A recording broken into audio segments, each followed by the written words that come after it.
Former senator cites the importance of pushing through with the impeachment trial of Vice President Sara Duterte to put an end to her political career. He says it will provide opportunity to expose all the supposed crimes and flaws of the Vice President. He asserts Duterte is unfit to hold any public office. Let's get on point with former Senator Antonio Trillanes. Senator, good to see you again. Welcome to the show. Maraming salamat po sa inyong oras. Good evening, Ms. Pinky. All right. First, your reaction dito po sa draft resolution that was circulating among senators declaring the de facto dismissal of the impeachment case against Vice President Sara Duterte. Alam niyo po, alam ng mga gumawa na yan na unconstitutional yan at ito ay dereliction of duty, ika nga sa military. Ano? At but they are pushing it. Bakit tinutulak ito ng mga pro-Duterte senators? Kasi natatakot sila na pagka nasimulan ang impeachment trial ni Sara, makikita yung mga iba't ibang krimen ni Sara Duterte. All right. Did you see it coming, though, that may magpapaikot na ganitong draft resolution prior to supposedly the June 11 reading of or the presentation of articles of impeachment and the oath-taking of the senator judges?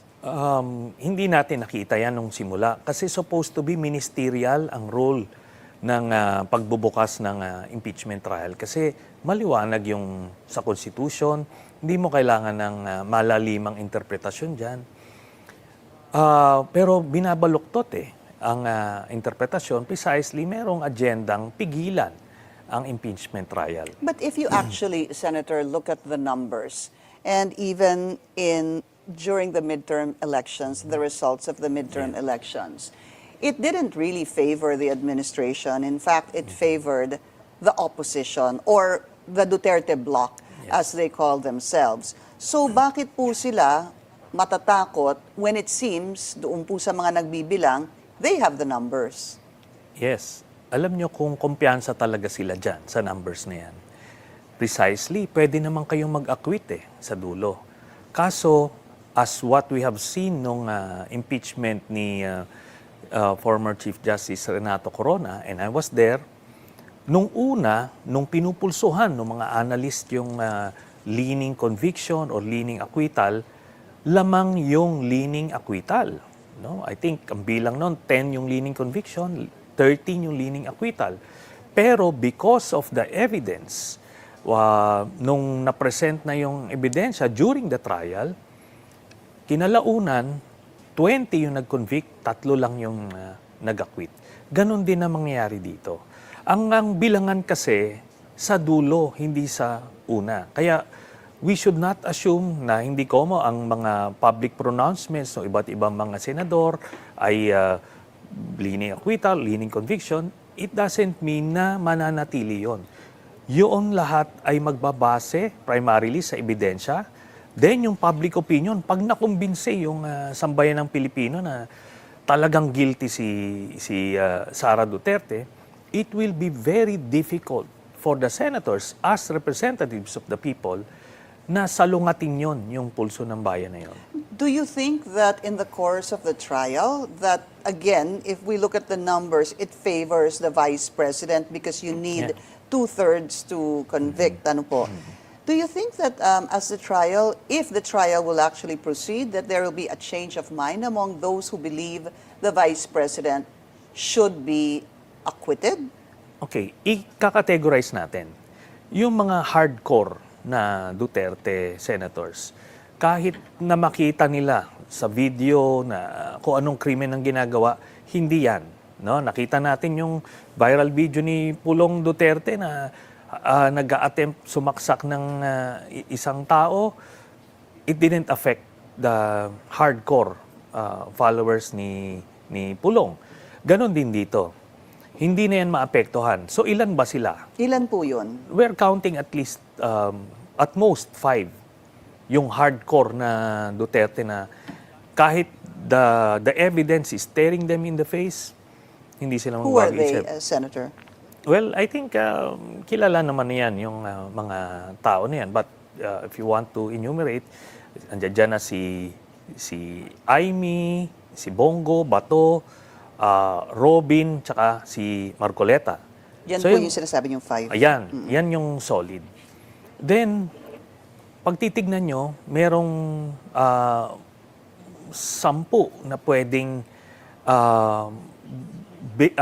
kumbaga, leaning conviction or alam nila based on the information na nakita na beforehand, leaning conviction, ano? 10 So, may yan. 10. Oo.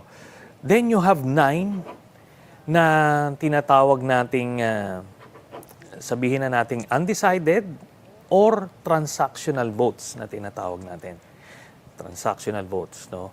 So, itong mga ito ay kumbaga, they can go They can either sway. way. Yes. So, just doing that, doing the math there, pwedeng umabot ng 19 yung conviction.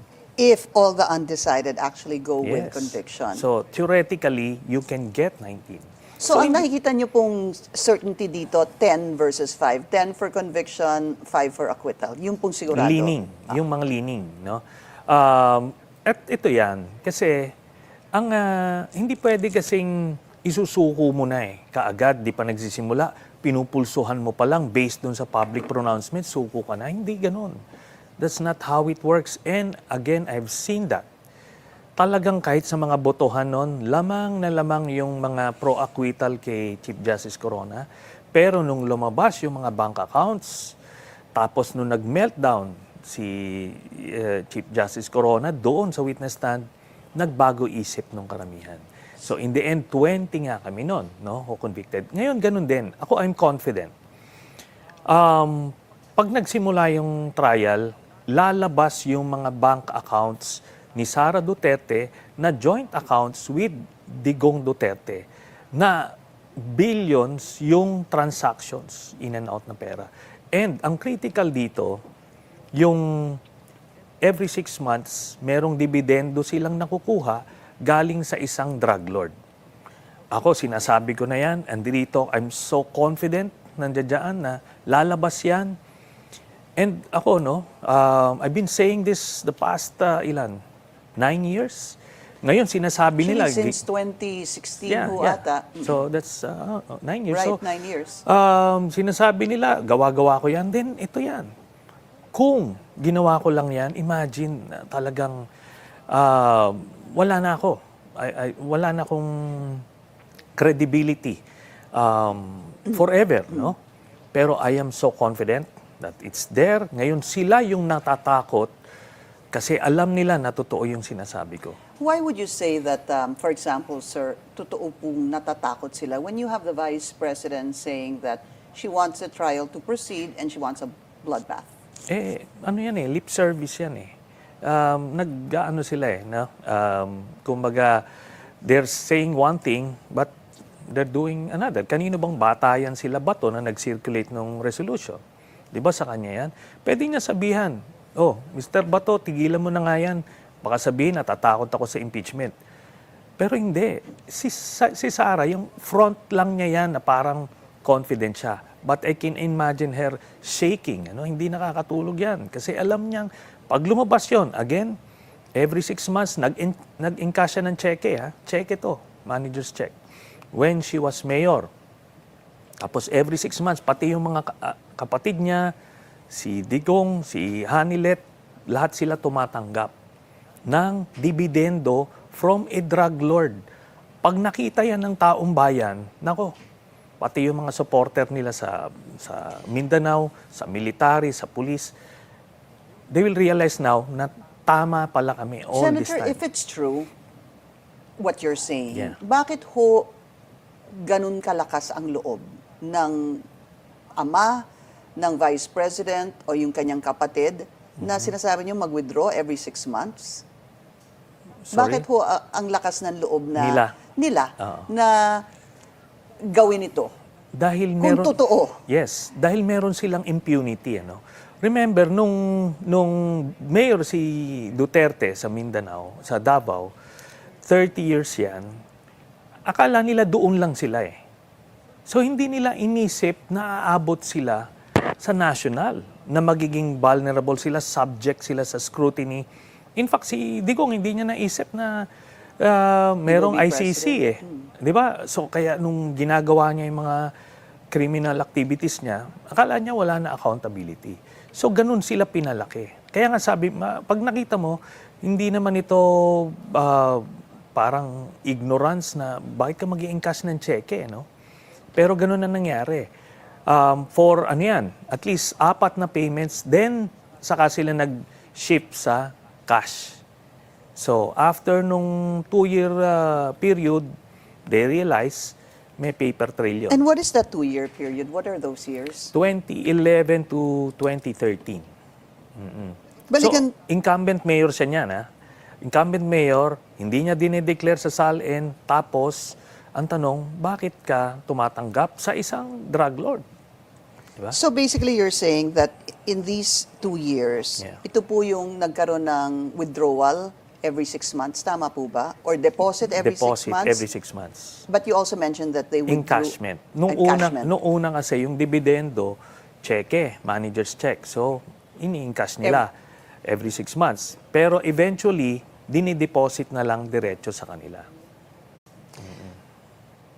The fact, sir, that the resolution is making the rounds, Yeah. the draft resolution, and that accordingly there are other 2 draft resolutions possibly also going around, but that's not yet confirmed because yung draft resolution po na de facto dismissal ay inamin na po ni Senator Bato na galing sa kanya. Kung magkaroon po ng motion anytime before June 13, bago po ang sine die na tinatawag nga po, this can be taken up. Kayo po is dating senador. Yeah. This can be voted upon. And with a simple majority, this resolution, kung ito po ang gagamitin nila, itong de facto dismissal, may win. Ano po mangyayari pagka yun po, nagkaroon po ng botohan at manalo po ito yung dapat na i-dismiss, yung trial ni Vice President Sara Duterte? Actually, marami silang pwedeng gawin to stop the trial aside from that. Pwede silang mag-motion to adjourn, pero mag-question ng lack of quorum. So, tatapusin lang. The same way na pinatay nila noong February. Kasi noong February, they could have done this, pero hindi nila ginawa dahil may nag-motion for adjournment. I-flashback ko lang, nung corona impeachment, na-transmit ng House, or for that matter, ng House, nag-decide sila, 1/3, December 12, December 13, tinansmit sa Senate, ni-receive sa Senate. The day after, December 14, nag-oath kami as impeachment court. It only took us less than 30 minutes for the whole exercise. Then, nag-issue na ng summons. January kami nag-commence ng trial. Ganun lang. It's supposed to be that way. Ministerial lang ito. Kaso nagkaroon ng mga intellectual gymnastics, kung anong interpretation ng forthwith. So, maabot tayo rito. Ngayon, apparently, there is a determined effort to kill the impeachment, whether through resolution or through adjournment, kung ano man motion. Kaya ngayon yung kailangan natin bantayan. We need to be vigilant. We need to be, kumbaga talagang sounding the alarm na pagka ginawa nila to, this is betrayal of the Constitution. But Senator, mandate. kayo po ay naniniwala and would you say you submit na tama po yung sinasabi ni SP Cheese na kapag meron pong resolution that is filed and then it is voted upon and then that resolution wins, for example, this one, ay pwede po talagang madismiss yung trial, hindi po magka-trial dahil nga plenary is supreme. No. Plenary is supreme pagka walang constitutional mandate. Hindi pwedeng, kumbaga, pagka diniktahan ka ng Constitution, na, kasi defined yung mga limits ng powers ng Senate sa Constitution, nakalagay doon. Pagka merong mandato sa'yo, let's say yung SONA, kailangan yung umattend lahat. Sinasabi niya, may motion daw ng, motion to adjourn to attend the SONA. Yes, plenary yon, pero ministerial yon kasi wala naman kayong power to say, I object, ayaw namin umattend, let's just sit here. Wala kayong ganong power. Yung power nyo to decide is just ministerial to comply with the constitutional mandate para pumunta kayo ng SONA to attend. Hindi pwede mag-session kayo while the SONA is going on. Yun. Ngayon, yung impeachment, ganun yan. Trabaho ito. Hindi mo pwedeng sabihin, let's vote on it, wag na tayo mag-impeachment trial.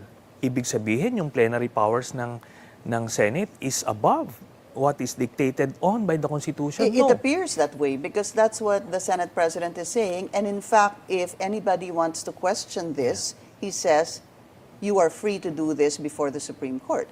Yes, yan nga yung sinasabi niya. That's his opinion. Pero before this, kahit tanungin nyo yung mga Senate Presidents before him, 9 out of 10, siya being the deviant one, magsasabi na, we don't have any choice. The Constitution says tayo magkakandak. Hindi mo pwedeng i-dismiss yung kaso antimano na without hearing the trial. Wala nakalagay sa Constitution. Ang nakalagay sa Constitution nun, mag-trial ka, i-acquit nyo kung idol mo si Sara Duterte, di-acquit mo despite the evidence. Pero not like this. And he knows that. Alam nyo, kakilala ko yan I've worked with him, magka-bloke kami sa minority. Alam niyo yan, matalino yan siya. Magaling yan si Senator Cheese. And alam niya, deep in his heart, alam niya na mali itong ginagawa niya. Pero, siyempre, siguro... So why is he doing this? Nagdo-double down na siya, nagdi-dig in. Pero ako, if I were to advise him, step back, mag-recalibrate ka. Kumbaga, probably nung kinoncoct niya itong plano na ito, ay iniisip niya na walang magpo-pushback. Pero grabe yung pushback ngayon. Ngayon, he can choose to ram it through at the expense of his own personal or political reputation, or he can step back and recalibrate na tipong, mukhang nagkamali ako, tignan natin, then let's do it the right way. When you say nagkakaroon ng pushback, saan po yung pushback? Sino yung nagpo-pushback? Kailan yung pushback, sir? Nakita nyo naman, di ba? The outrage is authentic. Hindi ito manufactured, hindi ito PR operations. Ramdam mo. Ramdam niya yon, di ba? Ngayon, he can throw the dice on this. He can, kumbaga, gamble his political future over this. But is it worth it? I don't think so. Dinidepensa mo si Sara Duterte. Sara Duterte doesn't care about him. Di ba? Why is he doing him a favor? Doing her a favor? Ngayon, ito. Na-imagine, sabi ko nga, deep inside, I think si Cheese, in a perfect world or ibang circumstances, he relished the idea of presiding over the impeachment court. Papakita niya dyan yung kanyang legal prowess. That would be his time to shine. And ako, nakita ko siya, pag nakita niya ebidensya, I believe Cheese Escudero would convict Sara Duterte. But merong some agenda got in the way at andito tayo ngayon. And the agenda is? I think talagang naiipit siya rito kasi very tenuous yung hold niya sa Senate presidency. And he believes kailangan niya ito to be a viable candidate for president in 2028. So, sinusugal niya na to lahat. But I think there should be another way to hold on to that position without doing this. All right. Diba? We need to take a very short break. We'll be back with former Senator Antonio Trillanes. Stay tuned. This is On Point.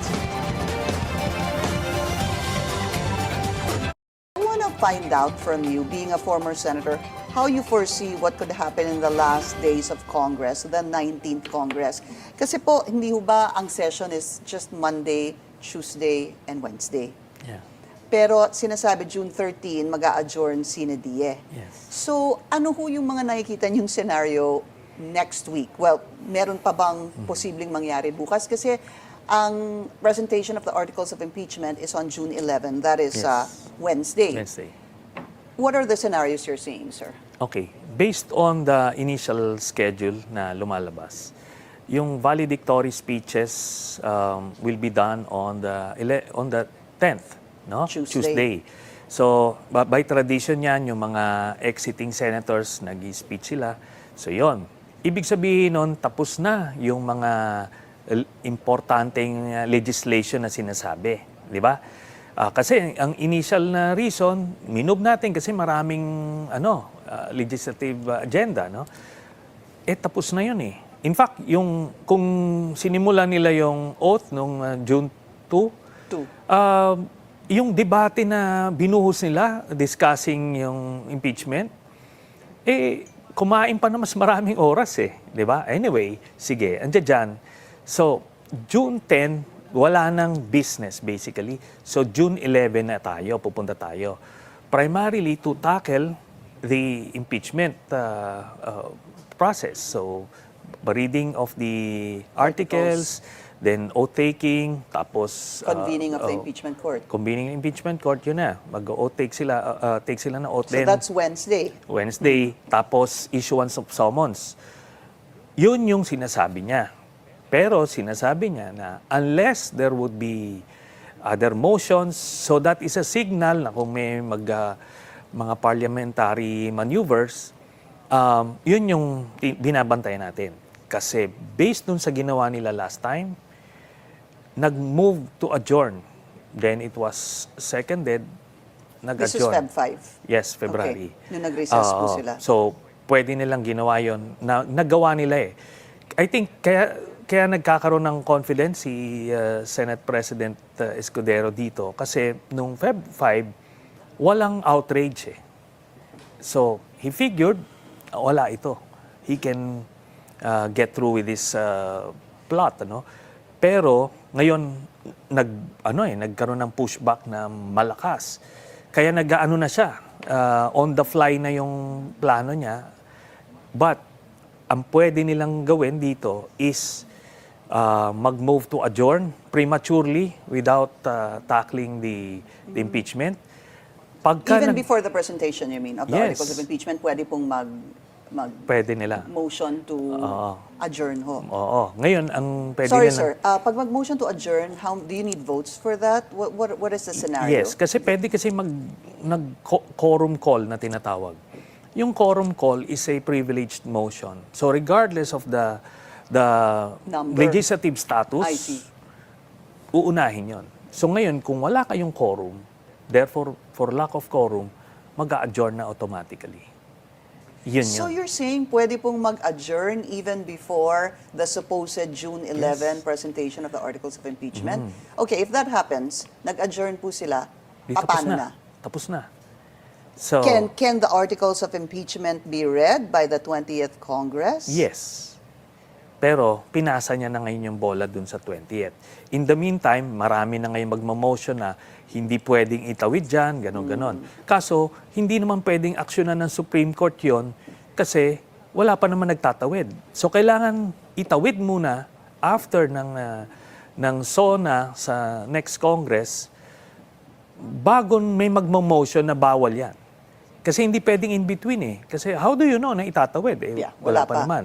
So, ganun yung gagawin. But, the crime has been committed. Kumbaga, dereliction of duty has been committed already. Ganun lang ang gagawin eh. Mag-quorum call lang. So, pwede mag-debate muna, motion. So, papahabain nila, then pauuwiin nila yung mga kasama nila, may mag-quorum call. What are your thoughts? Do you think mangyayari po on June 11? Do you think it's gonna happen? Yung pong reading of the articles of impeachment at convening of the impeachment court and oath-taking, will it happen? Depende yan kung gaano kalakas yung pushback. Pagka masyadong maingay at untenable yan, sasabihin ng ibang mga senador, sige na, gawin na natin to. Masisira kami, madadamay pa kami sa iyo, sasabihin niya kay Senate President. madadamay pa kami dyan. Sige na, duty to. So, the rational minds or the reasonable people there will prevail. So, pwede matuloy. So, may plano sila na ganito, quorum call, basic, hindi namin kasalanan, wala na tayo. Pero, pagka grabe ang pushback, matutuloy. Yun. And if not, kung hindi po matindi ang pushback, Di pwede natin doon na sa next battleground, which is the 20th Congress. Yun. who was at fault here if you were to look back? Because it's not just the Senate President, but other senators, I believe, who earlier said that hindi naman namin talaga kasalanan ito. The House passed the articles of impeachment on the last day of session, which was February 5. Meron po silang December, 3 impeachment complaints po yung na-file nung December 2, December 4, December 19, at sinasabi nga daw na inupuan sa opisina ng Secretary General. And then, Feb 5 comes, allegedly because they have the numbers, and then they forwarded it to the Senate on the last day. Why blame them? Yun po yung isang ginagamit pong depensa naman ni Senate President Cheese. Okay. This is not to defend yung sa House, no? Pero tignan nila yung nasa Constitution. Nasa Constitution, ang House, meron silang 10 session days before they will forward it sa order of business. So, ngayon, pumasok yun eh. Kasi may Christmas break, then it's within the 10 session days. Wala yung forthwith sa House. Kasi supposed to be, i-deliberate nyo na maayos. In fact, 60 session days ang binigay pa nga sa House para to make sure na buo yung kaso bago nyo forward. But sir, it has to be in the Committee on Justice para po umandar po yung oras doon. Yes, pero before i-transmit sa Committee on Justice, 10 session days ang nakalagay. Pag binilang mo from the time we filed it to the time they transmitted it, pumasok siya eh. Kasi may break eh. Kaya hindi naman sasabing nag-violate yung House ng kanilang constitutional mandate. But if it was filed granting that there were, recess and it was the holidays, let's just say the December 2, 4, and 19 impeachment complaints versus a February 5, that's more or less, let's count it at 2 months. That was a 2-month delay.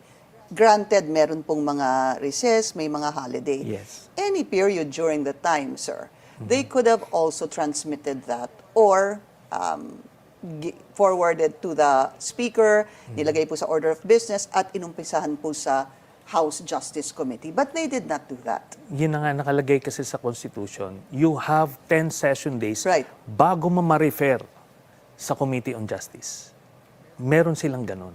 So, hindi nila na-violate yung constitutional provision na yun. I understand, okay. sir. Ngayon, ganito na yan. So, water under the bridge. Sige, yun ang reklamo mo nun. What's your reason now? Bakit hindi mo ngayon sinimula na first session day, June 2? You're saying basically kung yun ang gagamitin na argument Yes. before, bakit nyo ginagawa Bakit ngayon? hindi mo ngayon ginagawa? Yan. Would Tapos yung sinasabing wala ng oras, teka muna, simulan mo muna bago mo masabing walang oras. Kasi pag hindi mo sinimulan, hindi mo malalaman, di ba? Malay mo, pag convene mo niyan, si Sara mag-resign na. Di tapos na. So hindi mo ngayon masasabi, anong sinasabi nito ni Senator Tolentino na wala na raw talagang chance. Hindi mo pa nga sinisimulan eh. Di ba? Doon mo makikita, cap out, kumaga talagang may mga agendang nangingibabaw kasi. But it is a political exercise. You've been there, sir. Yes. Kahit po sinasabi na the senator judges should show Yes. impartiality, it is really a political exercise. Doon sa decision. Pero yung mandato sa'yo mag-conduct ng trial, wala. Wala kang discretion doon. Wala kang choice doon. Wala kang choice doon. Gawin mo yung nakasaad sa Constitution. So, kahit na anong balibalik ta rin niya yung kung anumang word salads na tinatapon nila sa publiko, at the end of the day, gawin mo yung trabaho mo. Hindi ho kaya maybe